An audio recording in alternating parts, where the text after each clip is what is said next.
Hi, I'm Rick Bloodworth. This is the Common Sense Christian channel, and before I get into today's video, I have a couple of announcements that I hope will be something that will excite you, that will be helpful to you in the different areas that you're interested in.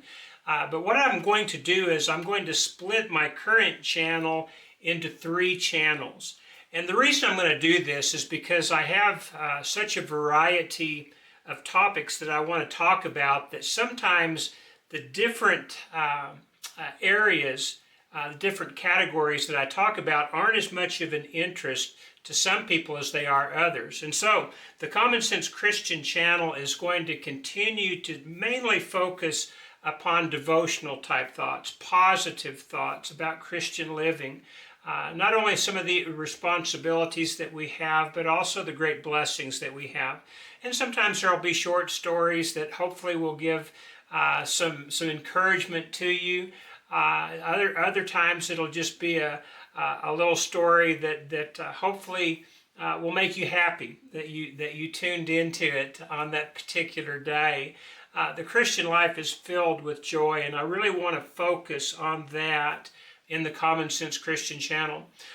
The other 2 channels, the first one is going to be called Common Sense Christian Financial, and I'm going to be really focusing on Christian finances. In addition to having preached for about 30 years and worked with youth groups for over 40 years, I've also got a background in finance. My bachelor's degree in college was in business administration, and then my master's degree was in finance and economics. And I've certainly looked at and worked in economic fields for a number of years. My first job was as a real estate appraiser, which I did for 13 years. And so I have some varied backgrounds that hopefully will help you in that. And in this Common Sense Christian Financial channel, what I really want to do is focus upon the way a Christian needs to, in my opinion, be approaching their finances, as well as their investments. And we'll talk some about giving as well, because this is a Christian channel. But I want to look at it particularly from the angle of budgeting and investing, more on a shoestring. While I've had a pretty good job in the past that paid pretty good money, I've also served as a preacher in a small town for about 3 decades.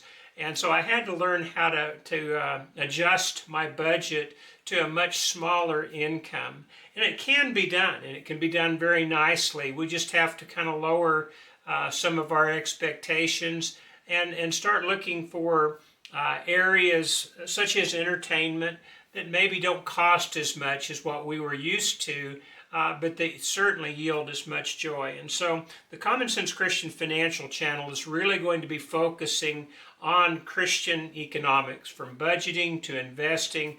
And again, we'll talk about giving as well, as far as what the New Testament talks about that. And then the other channel that I'm going to be starting fairly shortly is going to be called Common Sense Christian Patriot. And the reason that I want to put that on a different channel is I realize that there's a lot of Christians who are simply not as interested in the functions of our modern day society, especially when it comes to things like government, when it comes to things like Christians getting involved in anything outside of the area of just kind of focusing on being a good Christian. I believe that Christians have certain obligations, not only as servants of God, but also as citizens of the nation in which we live. And I want to talk about this great nation that we live in. I want to talk about its great founding. I want to talk about its great beginning and the direction that it took that was really unique from many of the other nations that we might be familiar with or that we might have studied about in history. And again, this is different enough from the other channels that I feel like it's probably better to put it in a channel separate and by itself, so that you won't be tuning in thinking you're going to get one thing and then find out that it's something you're just not interested in. So those 2 channels, Common Sense Christian Financial and Common Sense Christian Patriot, will be coming fairly shortly. As a matter of fact, I'm going to be doing a video the first video for the Common Sense Financial channel a little bit later on today. But today, now I want to get to the topic that I've selected. And it involves a true story, a true situation of a dear friend of mine who is also a preacher. And he was talking about a time when he'd gotten older and he had his kids staying with him for a visit, and their grandkids, of course, were there. And he lived in Colorado. And one morning when they got up, there was snow everywhere. And I believe it was his youngest grandson that was up in his arms, and he looked out the window at that beautiful snow-covered backyard. I don't think he'd ever seen snow before. And he exclaimed, "Grandfather, how did you do that?" and so I really love this idea of our being able to get older and to enjoy our grandchildren for moments just such as the one that man experienced. Our grandchildren have a wonder about them. They have a zest for life about them. When they're particularly small, everything is new to them. Everything seems to be exciting to them. You know how it is, those of you who are grandparents. You can be walking along with one of your grandchildren and they'll get excited over something as simple as a pretty rock that's lying on the ground. Matter of fact, it may not even be that pretty, but they're excited about it. And well, as grandparents, we get excited too. Just last night, when my wife and I went to the worship here in town, and we have 3 of our grandchildren that live in the same town as we do. And I walked in the door, and one of the first things I see is my 4-year-old grandson. And he is just bursting at the seams with energy, just running back and forth and trying to contain himself and get himself ready for the worship. And he just comes flying up to me in a greeting, and I noticed he doesn't look like he's got any socks on. So I asked him about that, and he said, no, I've got socks. And he showed me, sure enough, they were tucked down into his shoes. And I said, what, are those your baby sister's socks? He said, no. He said, they're my socks, but they're from when I was a little bit younger.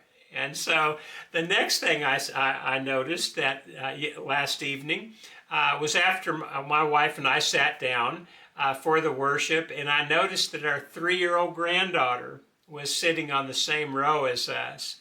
And it was just a moment or two after we sat down that she looked over at me and she told her grandmother she wanted to come and sit in my lap. And so obviously I approved heartily of this decision that she had made. And so she crawls up into my lap while we're singing, and she just kind of nuzzles up to me with her head against my chest. And then she started looking at my face and seeing different things. And so she just started touching every part of my face. It was like a blind person trying to memorize the face of a friend just by touch. And so it was a very sweet moment.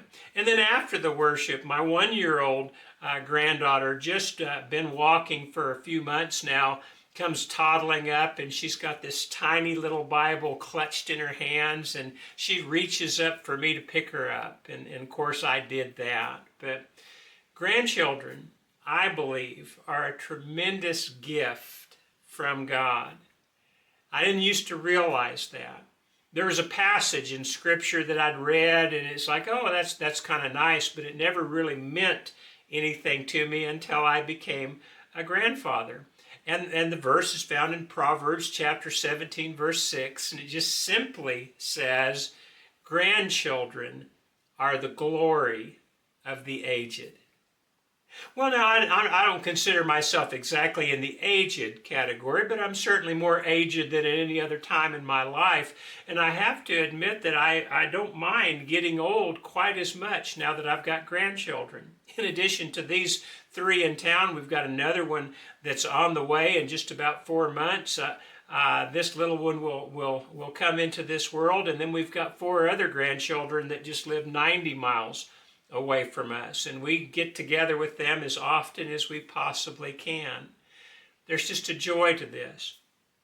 Who but God could have come up with something as beautiful as the plan that he had for children to come into the world as babies and then to grow slowly and progress slowly, and to have it to the point where our children's children could be such a joy to us. Have you ever thought about why that is? For those of you who are older, or maybe for those of you who aren't yet, but will be, hopefully someday. Have you ever thought about that? We get older and we kind of get run down. We get tired. We get even jaded at times from the things that have let us down through life. And we just start to run down. And life just doesn't seem to have the same spark as it did when we were younger. And then all of a sudden, our children start having children, and everything changes.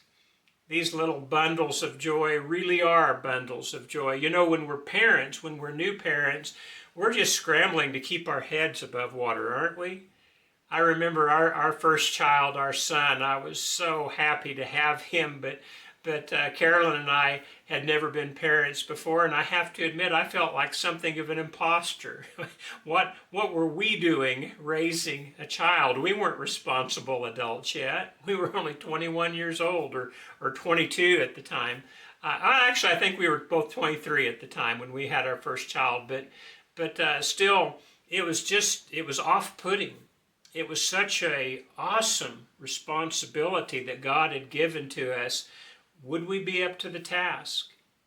And of course, when you're young and starting out, it's not just having children. It's the idea of making enough money to be able to have a home and to put food on the table and to clothe everybody. And as more children come into the picture, it just seems like the work gets more and more.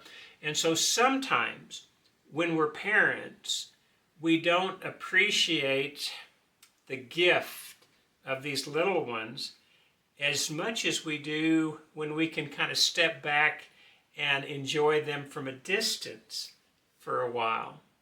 And that's what children's children do for us. We see this little baby born into the world, and we watch our kids going through the same things, the same struggles, same joys, same experiences that we did when we were their age. And since we've been through it and our children survived, we maybe don't take things quite as seriously as we did when we were young parents. We can actually smile at things that only made us frustrated when we were parents, because we understand that a lot of the things we were concerned about just aren't that big of a deal. And we also understand that these little ones are just little for a little bit before they grow up, and it seems like you just turn around and they're gone from the house. But with grandchildren, you enjoy them so much more because you're not caught up with the everyday. You only see them occasionally, and so you appreciate them, it seems like, all the more, and value them all the more. And maybe even some of the mistakes that you made with your own children as they were growing up, you become determined to make sure that you don't repeat those mistakes, especially the mistake of not appreciating each stage of life, because it really is exciting. This is what motivates me now. I have to tell you, one of the great reasons that I do these videos that I do, and the 2 new channels that I'm about to start, is because I'm very much determined to do my part to leave behind this world a little bit better than I otherwise would have. I think there's a lot of Christian principles that will add to the satisfaction and meaning of life if we can just apply them. And yet so often these are things we just don't think about, or maybe we don't think about them at the time that they're happening, at the time that they would do us the most good. And so these videos are my attempt to maybe bring a little bit of encouragement to others who might be going through the same things that I went through when I was a younger man. And also maybe to put this life into a little bit better focus. As I get older, I realize that my life really does have a limit to it. I'm no longer 10 feet tall and bulletproof. As a matter of fact, there are some days I feel like I'm about 4 feet tall and that the lightest puff of wind could knock me over. We begin to see things differently. If you and I can just enjoy the blessings that God has for us, if we can take serious the responsibilities that He gives to us, but not so serious that we become worried or anxious or absolutely unsettled with this life. If we can look at it more from an eternal perspective, I believe then we can approach this life in a much more effective way. We can become better servants of God, and as we get older and the more I read, I find that this is really what we're here for, and that this life is just really brief in the overall big picture of things, but that eternity is forever, and that this life really is a test. It's a preparation for eternity, but it's also our tryout, so to speak. Will we serve God now in this life? If we really want to serve Him for all eternity, we need to start now. Will we do it in the way that He wants us to do it? Or will we insist on doing things our own way? Because heaven has never been meant for those who want to serve God on their terms. Heaven is certainly going to be something where our individuality, I believe, is even more sharply defined than it is here. I'm not talking about us all just becoming robots, but I am talking about the fact that we recognize that God is the master and we're servants. And because of that, we need to do our very best to find out what He wants us to do and then to do that. And when we fail, to come back to Him on His terms. And if we can go through this life with a certain amount of caution, or at least the ability to be careful with this great stewardship that He's given to us. And if we can do His things in His way, I know from experience that life really does work and that life can be very beautiful. I also know from experience when we don't do things God's way that this life really doesn't work at all. And that's not surprising. The one who created us knows the best way, doesn't He? Even if we think He doesn't at times. And so, as we go through life, if you and I can learn to enjoy the simple things, the beautiful things, and also appreciate the fact that we are here as servants, I believe it will help us to focus on that which is really important. And one of the things that I find is most important is my family, my wife, my children, and now my grandchildren. They are a blessing from God. We need to appreciate that, but we also need to know it's okay to enjoy them. If we can do that, well, it's a pretty good life. And then there will be heaven. And someday we'll be in heaven for an eternity with those we love once again, if we'll just be faithful and if they can be trained up to be faithful as well. Still by God's grace, of course. Still because of the sacrifice of Christ, of course. But we have our part to do. And it's a good part, so let's do it. And for those of you who are grandparents, let's do our best to help our children with their children to see the beauty of God and help to instill within them a desire to serve God and to enjoy this life that He's given to us. Well, that's the message for today. I hope it's something that encourages you. I hope as you think about your own grandchildren, it's something that gives you joy and will put a smile on your face for the rest of the day anyway. But again, I thank you for listening. If you're interested in these other channels, I'll try to put a link in for Common Sense Christian Financial today, and you can watch the initial video that's going to be uploaded. And then after that, I'll try and have a link for the Common Sense Christian Patriot channel as soon as I get it up and going as well. But until next time, this particular channel, Common Sense Christian, will always try to look at the more positive side of life and the simple joys that God gives to us, as well as the great responsibilities, which again can be something that brings us a lot of satisfaction and a lot of pleasure if we'll just take those responsibilities in the way that God wants us to. Thanks for listening today. I hope we'll see you next time. God bless.